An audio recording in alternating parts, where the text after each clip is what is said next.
3년 동안 한 친구를 도왔습니다. 전화 오면 받아주고 하소연하면 들어줬어요. 힘들다, 외롭다, 세상이 너무 힘들다는 말을 수없이 들었습니다. 처음엔 당연히 도와줘야겠다고 생각했어요. 친구니까요.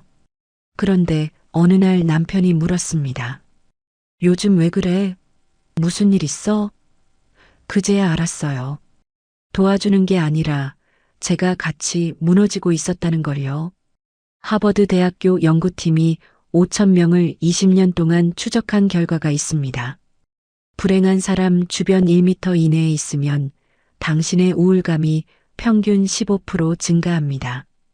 감정은 전염됩니다. 보이지 않게 말하지 않아도 그 사람의 에너지가 당신에게 옮아옵니다. 여러분, 혹시 이런 경험 있으세요? 특정 사람을 만나고 나면 왠지 모르게 온몸이 무거워집니다. 집에 돌아와서도 한참 동안 그 대화가 머릿속을 맴돌아요. 전화를 끊고 나면 괜히 한숨이 나오고 만나기 전보다 기분이 더 가라앉아 있습니다. 그 사람이 특별히 나쁜 말을 한 건 아닌데 왜인지 만날 때마다 에너지가 빠집니다. 처음엔 그냥 나이가 들어서 그런가, 요즘 컨디션이 안 좋아서 그런가 했어요. 그런데 이상하게도 그 사람하고만 만나면 그렇더라고요. 다른 사람 만날 땐 괜찮은데 유독 그 사람만 보고 나면 며칠을 끌어요. 사실 우리 나이 되면 관계가 단순해집니다. 만날 사람도 줄어들고 새로운 인연을 만들기도 쉽지 않죠. 그래서 불편해도 참고 피곤해도 만나곤 합니다. 그래도 오래 알던 사이인데 나만 빠지면 서운해할 텐데 하는 마음에 자꾸 나를 뒤로 미룹니다. 오늘 이야기는 좀 불편할 수 있어요. 누군가를 멀리하라는 얘기니까요. 하지만 이건 냉정함이 아니라 나를 지키는 일입니다. 내 삶이 기울어지기 전에, 내 마음이 무너지기 전에 알아야 할 것들이 있습니다. 에너지를 빼앗는 사람이 누구인지, 왜 그들 곁에 있으면 안 되는지 과학적 근거와 함께 말씀드리겠습니다. 구독과 좋아요, 알림 설정은 이야기를 계속 이어갈 수 있는 큰 힘이 됩니다. 이제 첫 번째 이야기를 시작해 볼게요. 첫 번째, 늘 불만인 사람 옆에 있으면 내 인생도 기울어진다. 지난주에 만난 지인이 있어요. 오랜만에 보는 건데 자리에 앉자마자 하는 말이 한숨이었습니다. 요즘 너무 힘들어. 애들은 연락도 안 하고 남편은 나한테 관심도 없고. 처음엔 그냥 들어줬어요. 누구나 힘든 시기가 있으니까요. 그런데 1시간 내내 그 얘기만 하더라고요. 제가 뭘 물어봐도 무슨 말을 해도 결국엔 자기 불행으로 돌아왔습니다. 헤어지고 나서 제 기분이 묘하게 가라앉아 있었어요. 아무것도 하기 싫고 괜히 내 인생도 허무하게 느껴졌습니다. 이게 한두 번이면 괜찮아요. 문제는 그 사람을 만날 때마다 똑같다는 겁니다. 늘 불행하고, 늘 불평하고, 늘 세상 탓입니다. 그리고 그 에너지가 고스란히 제게 옮아왔어요. 왜 이런 일이 생기는 걸까요? 우리 뇌에는 거울 뉴런이라는 게 있습니다. 상대방의 표정, 말투, 감정을 무의식적으로 따라하도록 만드는 신경세포예요. 누가 하품하면 나도 하품이 나오고 누가 웃으면 나도 기분이 좋아지는 이유가 바로 이겁니다. 심리학자 일레인 해필드는 이걸 감정 전염이라고 불렀어요. 우리는 대화하는 사람의 감정을 자동으로 흡수합니다. 그 사람이 불안하면 나도 불안해지고 그 사람이 우울하면 나도 우울해집니다. 특히 장시간 함께 있거나 자주 만나면 그 효과는 더 강해집니다. 일리노이 대학교 연구팀은 부정적 감정이 긍정적 감정보다 5배 더 빠르게 전염된다는 걸 밝혀냈어요. 행복은 천천히 스며들지만 불행은 순식간에 옮겨옵니다. 늘 불행한 사람 옆에 있으면 내 삶도 서서히 어두워지는 이유입니다. 하버드 대학교에서 5천 명을 20년간 추적한 연구가 있습니다. 친구가 우울증에 걸리면 나도 우울증에 걸릴 확률이 93% 증가했어요. 직접 만나지 않아도 친구의 친구까지 영향을 미쳤습니다. 관계는 보이지 않는 네트워크로 연결돼 있고 감정은 그 선을 타고 퍼져나갑니다. 캘리포니아 대학교 심리학과 연구에서는 30분만 부정적인 사람과 대화해도 스트레스 호르몬인 코르티솔 수치가 급증한다는 걸 확인했습니다. 몸이 실제로 반응하는 겁니다. 우리가 느끼는 피로함, 그냥 기분 탓이 아니에요. 옛말에 가재는 게 편이라는 말이 있죠. 비슷한 사람끼리 모인다는 뜻인데 뒤집어 생각하면 함께 있는 사람이 나를 만든다는 의미이기도 합니다. 불행한 사람 곁에 오래 있으면 나도 모르게 그 불행에 젖어듭니다. 우리 나이엔 특히 조심해야 해요. 혼자 있는 시간이 많아지면서 부정적 생각에 빠지기 쉬운 시기니까요. 그럼 어떻게 해야 할까요? 3가지만 기억하세요. 첫 번째, 만남의 빈도를 줄입니다. 한 달에 한 번 보던 걸 2달에 한 번으로 늘리세요. 관계를 끊는 게 아니라 간격을 조정하는 겁니다. 만날 때마다 피곤하다면 그건 내 몸이 보내는 신호예요. 두 번째, 만남의 시간을 정합니다. 커피 한 잔, 1시간만 보고 일어서세요. 다음에 볼 일이 있어서라고 미리 말해두면 부담도 덜합니다. 시간을 제한하면 감정 전염의 강도도 줄어듭니다. 세 번째, 대화 후엔 나만의 회복 시간을 가집니다. 산책하거나 좋아하는 음악을 듣거나 아무 생각 없이 쉬세요. 부정적 감정을 털어내는 시간이 필요해요. 씻어내지 않으면 그 감정이 계속 몸에 남습니다. 처음엔 좀 미안할 수 있어요. 내가 너무 이기적인 건 아닐까 싶기도 하고요. 하지만 생각해 보세요. 내가 무너지면 누구도 살릴 수 없습니다. 나를 지키는 게 먼저예요. 관계는 주고받는 겁니다. 한쪽만 주고 한쪽만 받으면 균형이 깨져요.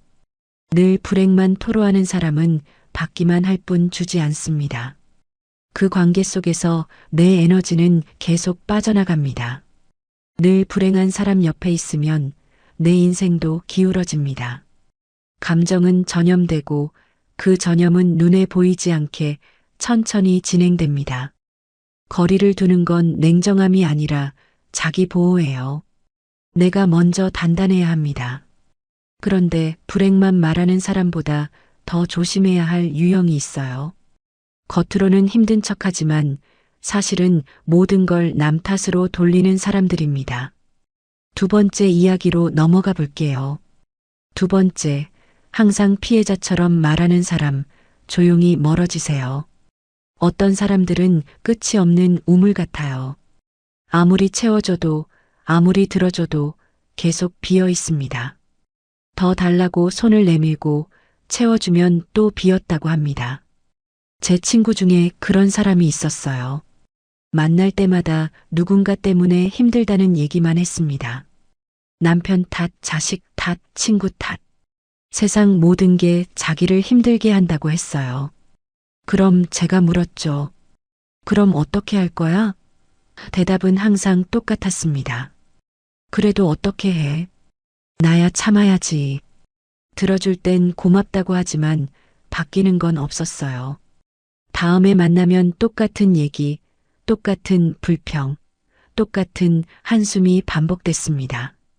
그 우물은 채워지지 않았어요. 저만 지쳐갔습니다. 요즘 애가 말을 안 들어서 속상해 죽겠어.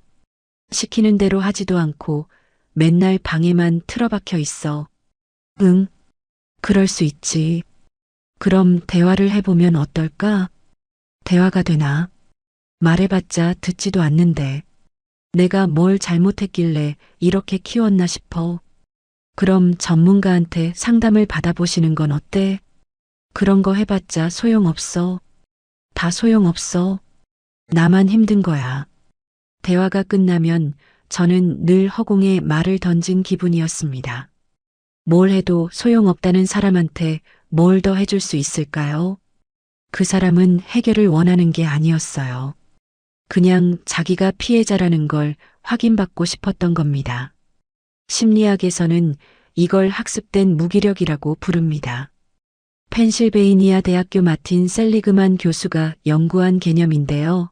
아무리 노력해도 상황이 바뀌지 않는다고 믿게 되면 사람은 아예 노력 자체를 포기한다는 겁니다. 문제는 이 무기력을 다른 사람한테까지 전염시킨다는 거예요. 나는 피해자야. 나는 어쩔 수 없어라는 말을 반복하면서 듣는 사람도 무기력하게 만듭니다. 해결책을 제시해도 받아들이지 않고 도와주려 해도 거부하니까요. 서울대학교 심리학과 연구에서는 피해자 의식이 강한 사람 주변 사람들의 우울 지수가 평균보다 22% 높다는 걸 확인했습니다. 책임을 회피하는 사람 곁에서는 듣는 사람까지 무력해집니다. 옛말에 자승자박이란 말이 있죠. 스스로 만든 틀에 스스로 갇힌다는 뜻입니다. 피해자처럼 말하는 사람은 자기 말에 자기가 갇혀요. 변화를 거부하고 책임을 회피하고 그러면서도 위로만 원합니다. 듣는 사람은 감옥 밖에서 손을 내밀지만 그 사람은 나오지 않습니다. 처음엔 안타까웠어요. 저 사람이 정말 힘든가 보다. 도와줘야겠다. 그런 마음이었습니다. 두 번째, 세 번째 만났을 땐 좀 답답했어요. 왜 뭘 해도 바뀌지 않을까? 내가 뭘 더 해줘야 할까? 네 번째, 다섯 번째쯤 되니까 피곤해지더라고요. 아, 이 사람은 안 변하겠구나. 그냥 들어주는 사람이 필요한 거구나. 그때부터는 만나기가 부담스러웠습니다. 전화가 오면 한숨부터 나왔어요. 연민이 피로로 바뀌는 순간이 있습니다. 도와주고 싶은 마음이 의무처럼 느껴질 때, 그때가 거리를 둘 시점이에요.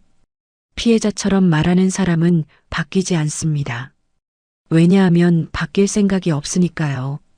그 사람에게 필요한 건 해결책이 아니라 청중이에요. 계속 자기 불행을 들어줄 누군가.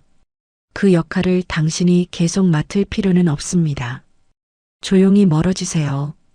전화를 덜 받고 만남을 줄이고 대답을 짧게 하세요.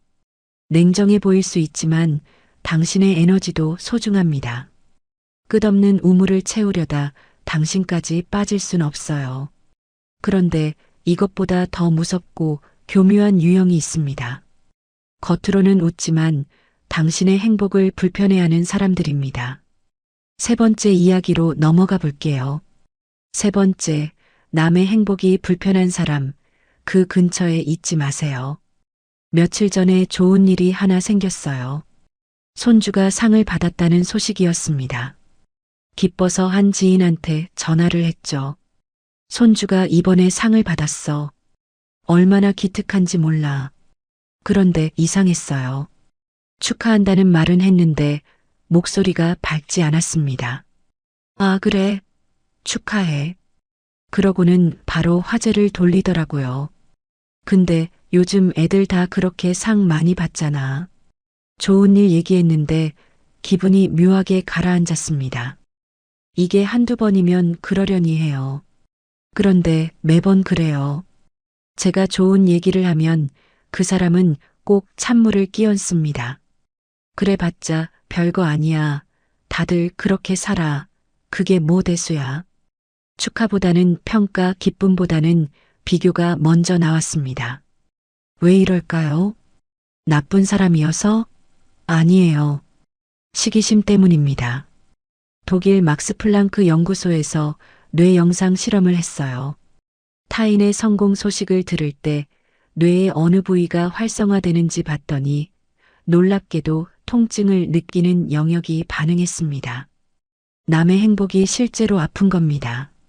시기심은 감정이 아니라 통증이에요. 그 사람은 당신을 싫어하는 게 아닙니다. 자기 자신이 불만족스러운 거예요. 당신의 행복이 자기 결핍을 비춰주는 거울처럼 느껴지니까 그 거울을 깨고 싶어 합니다. 축하하는 척하지만 속으로는 불편합니다. 쇼펜하우어는 이렇게 말했습니다. 인간의 가장 큰 위안은 타인의 불행이다. 냉소적으로 들리지만 사실이에요. 남이 잘 되면 내가 못한 게 더 보이고 남이 불행하면 내 인생이 덜 초라해 보입니다. 한국 속담에 사촌이 땅을 사면 배가 아프다는 말이 있죠. 멀리 있는 남보다 가까이 있는 사람이 잘 될 때 더 시샘합니다. 비교 대상이 되니까요. 그래서 오래 알던 사람, 자주 만나던 사람 중에 이런 유형이 많습니다. 스탠퍼드 대학교 사회심리학과 연구에서는 질투심이 강한 사람, 주변 사람들의 행복 지수가 평균보다 18% 낮다는 걸 확인했어요. 시기하는 사람은 상대의 기쁨을 꺾고 자신의 불만을 정당화하려 합니다. 그 과정에서 주변 사람까지 감정이 무뎌집니다. 연세대학교 심리학과 교수님이 이런 말을 하셨어요. 시기심은 감정이 아니라 관계의 독소입니다. 시기하는 사람은 상대를 끌어내리려 하고 시기받는 사람은 자기 행복을 숨기게 됩니다. 시기심은 양쪽을 다 병들게 해요. 우리 나이엔 특히 조심해야 합니다. 자식 얘기, 손주 얘기, 건강 얘기, 이런 게 다 비교 대상이 되거든요. 좋은 일이 생겨도 말하기 조심스러워지고 기쁨을 나눌 사람이 없어집니다. 그러면 기쁨도 반쪽이 돼요. 시기심은 타인을 향한 것처럼 보이지만 사실은 자기 자신을 갉아먹습니다. 남을 질투하는 사람은 자기 행복을 느낄 수 없어요. 늘 남과 비교하고 늘 부족하다 느끼고 늘 불만족합니다. 그 사람 곁에 있으면 당신의 기쁨도 빛을 잃습니다. 남의 행복을 불편해하는 사람, 그 근처에 있지 마세요. 축하해주지 않아도 괜찮아요. 다만 당신의 기쁨을 꺾는 사람과는 거리를 두세요. 행복은 나눌 때 커지는 건데 나눌 수 없는 관계라면 의미가 없습니다. 그런데 가장 조심해야 할 유형이 하나 더 남았어요. 도와주려다 같이 무너지는 경우입니다. 마지막 이야기로 넘어가 볼게요. 네 번째, 도와주려다 같이 무너집니다. 3년 전 일입니다. 한 친구가 힘든 시기를 겪고 있었어요. 이혼하고 아이들과 떨어져 살게 됐고 경제적으로도 어려웠습니다. 처음엔 당연히 도와줘야겠다고 생각했어요. 친구잖아요. 전화 오면 받고 만나자면 만나고 하소연하면 들어줬습니다. 한 달, 두 달, 석 달. 시간이 지나도 상황은 나아지지 않았어요. 친구는 계속 힘들다고 했고 저는 계속 들어줬습니다. 그런데 어느 순간부터 제가 이상해지더라고요. 아침에 일어나도 개운하지 않고 아무것도 하기 싫고 사람 만나는 것도 귀찮아졌어요. 제 일도 손에 안 잡히고 제 가족한테도 짜증이 났습니다. 친구 문제가 제 문제처럼 느껴졌어요. 제가 해결해줘야 할 것 같았습니다. 어느 날 남편이 물었어요. 요즘 왜 그래?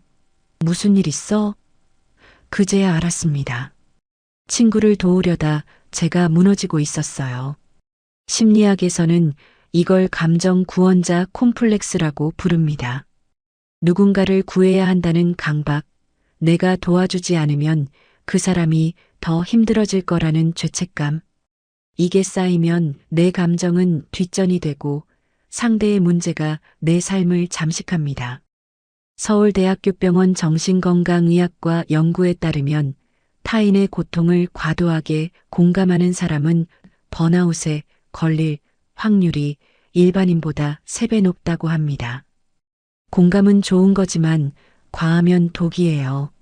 상대의 감정에 너무 깊이 빠지면 내 감정을 잃습니다.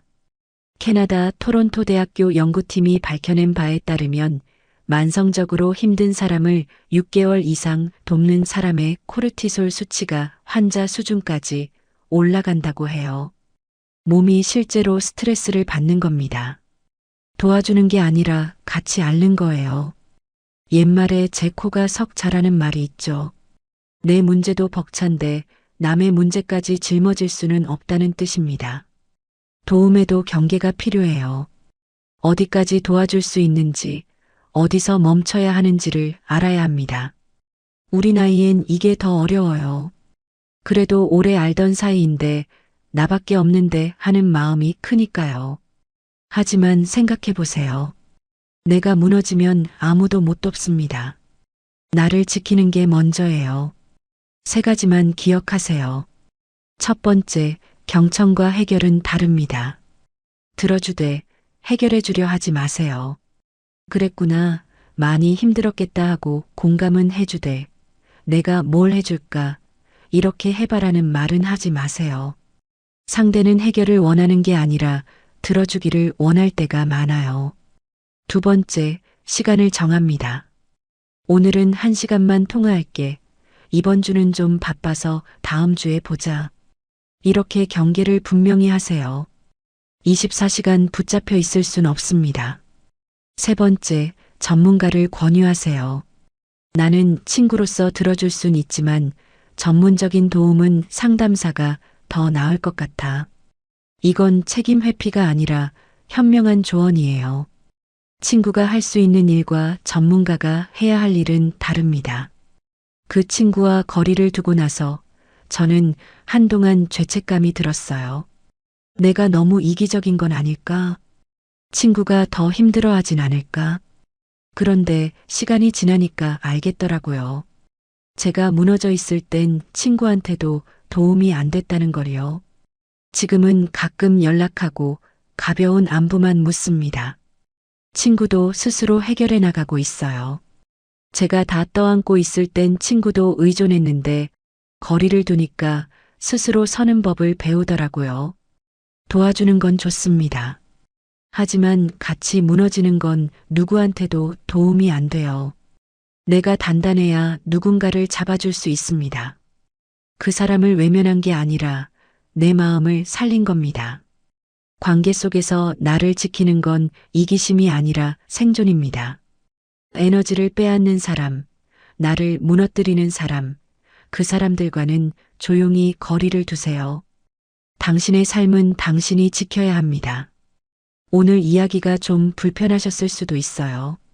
누군가를 멀리하라는 얘기니까요. 하지만 이건 냉정함이 아니라 자기 보호입니다. 3가지만 기억하세요. 첫째, 감정은 전염됩니다. 늘 불만인 사람 곁에 있으면 내 삶도 서서히 어두워집니다. 둘째, 피해자처럼 말하는 사람은 바뀌지 않습니다. 끝없는 우물을 채우려다 당신까지 빠질 순 없어요. 셋째, 시기하는 사람 옆에선 당신의 기쁨도 빛을 잃습니다. 행복을 나눌 수 없는 관계라면 의미가 없습니다. 관계는 주고받는 겁니다. 한쪽만 주고 한쪽만 받으면 균형이 깨져요. 내 에너지를 지키는 것, 내 마음을 지키는 것, 이게 이기심이 아니라 생존입니다. 나를 지켜야 누군가를 도울 수도 있어요. 우리 나이엔 관계가 단순해집니다. 만날 사람도 줄어들고 새로운 인연도 쉽지 않죠. 그래서 불편해도 참고 피곤해도 만나곤 합니다. 하지만 생각해 보세요. 그렇게 참으면서 지킨 관계가 진짜 당신을 행복하게 하나요? 거리를 두는 건 관계를 끊는 게 아니에요. 간격을 조정하는 겁니다. 만남의 빈도를 줄이고 시간을 정하고 대화 후엔 회복의 시간을 가지세요. 그게 당신을 지키는 방법입니다. 살아보니까 이런 게 남더라고요. 사람은 많이 만나는 게 중요한 게 아니라 좋은 사람을 만나는 게 중요하다는 것. 에너지를 나눌 수 있는 사람 함께 있으면 편안한 사람, 그런 사람 몇 명이면 충분합니다.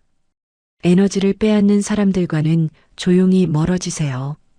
당신의 시간은 소중하고 당신의 마음은 귀합니다. 그걸 지킬 권리가 당신에게 있어요. 오늘 영상이 도움이 되셨다면 구독과 좋아요 부탁드립니다. 댓글로 여러분의 경험도 나눠주세요. 우리는 혼자가 아닙니다. 다음 영상에서는 더 깊은 이야기로 찾아뵙겠습니다. 성장하는 시니어와 함께 더 나은 내일을 만들어가요. 성장하는 시니어, 오늘도 한 걸음 더 성장합니다. 나이는 숫자일 뿐, 성장은 계속됩니다. 지금이 내 삶의 진짜 시작이에요. 감사합니다.